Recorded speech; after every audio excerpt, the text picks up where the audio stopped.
વડોદરા જિલ્લાના વાઘોડિયા તાલુકાના ધારાસભ્ય ધર્મેન્દ્રસિંહ વાઘેલાએ યુવા સેના ગુજરાતના પ્રમુખ ક્ષત્રિય કરણી સેનાના ગુજરાત પ્રદેશ પ્રમુખ એવા લખન દરબાર ઉપર 100 કરોડ રૂપિયાનો માનહાનિનો દાવો કર્યો છે। જી હા, આપે સાંભળ્યું, વાત સાચી છે કે ધર્મેન્દ્રસિંહ વાઘેલા કે જેઓ વાઘોડિયા વિધાનસભાના ધારાસભ્ય છે કે જેમને ધારાસભ્ય બનાવવા માટે લખન દરબારે જ મહેનત કરી હતી।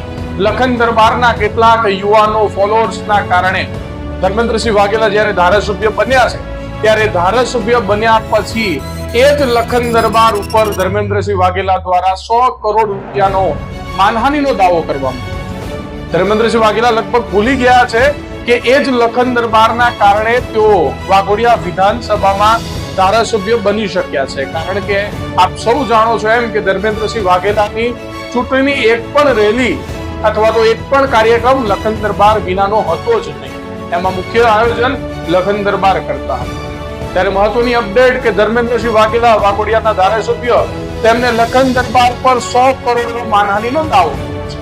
આજકાલ જાણે ધારાસભ્યોમાં માનહાનિનો દાવો કરવાની એક ફેશન લાગી હોય તેમ એ પ્રકારની પરિસ્થિતિ પણ જોવા મળી છે। લખન દરબાર ઉપર 100 કરોડની માનહાનિનો દાવો કરવાનું કારણ શું?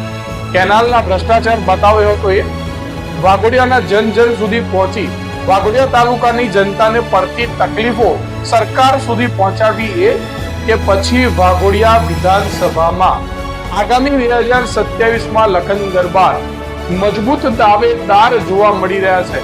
તેના કારણે તો ધર્મેન્દ્રસિંહ વાઘેલા દ્વારા આ પ્રકારનું કામ નથી કરવામાં। વાઘોડિયા વિધાનસભા, એમાં વાઘોડિયા વિધાનસભા 2027ની જે ચૂંટણી છે એ ચૂંટણીમાં લખન દરબાર દમદાર ઉમેદવાર સામે ઉભરીને આવશે, જનતા તેને સહકાર આપશે અને ધારાસભ્ય બનાવશે તેવા ડરથી ક્યાંક ને ક્યાંક ધારાસભ્ય ધર્મેન્દ્રસિંહ વાઘેલા દ્વારા લખન દરબાર પર 100 કરોડનો માનહાનિનો દાવો કરવામાં આવ્યો હોય તે પ્રકારનું અત્યારે જનતામાં ચર્ચાઈ રહ્યું છે।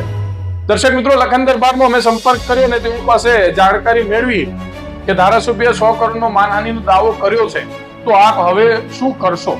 ત્યારે લખન દરબારે વધુમાં જણાવ્યું છે કે જો જનતા માટે 100 કરોડની જગ્યાએ 1000 કરોડનો પણ આવો દાવો વેઠવાનો થાય તો તેઓ તે કાયદાકીય લડત માટે તૈયાર છે।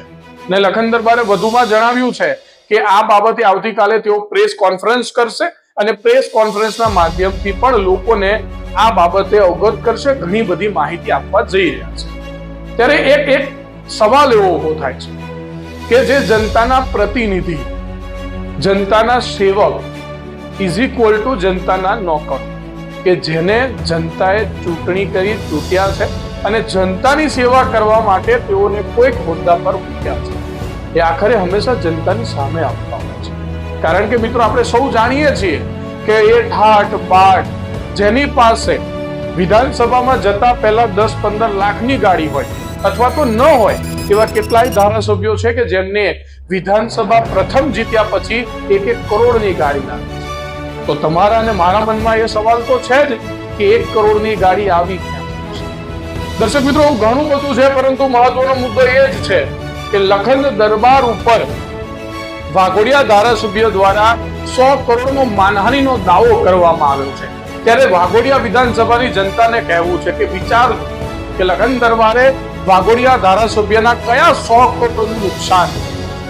કારણ છે કે 100 કરોડનો માનહાનિનો દાવો એ કોઈ સામાન્ય ઘટના નથી, પરંતુ જે પ્રજા માટે બોલે છે, જનતા માટે બોલે છે, જનતાને સાથે લઈને ચાલે છે એવા લોકોને દબાવવાનો, એવા લોકોનો અવાજ દબાવવાના આ સતત પ્રયત્નો ચાલતા હતા છે।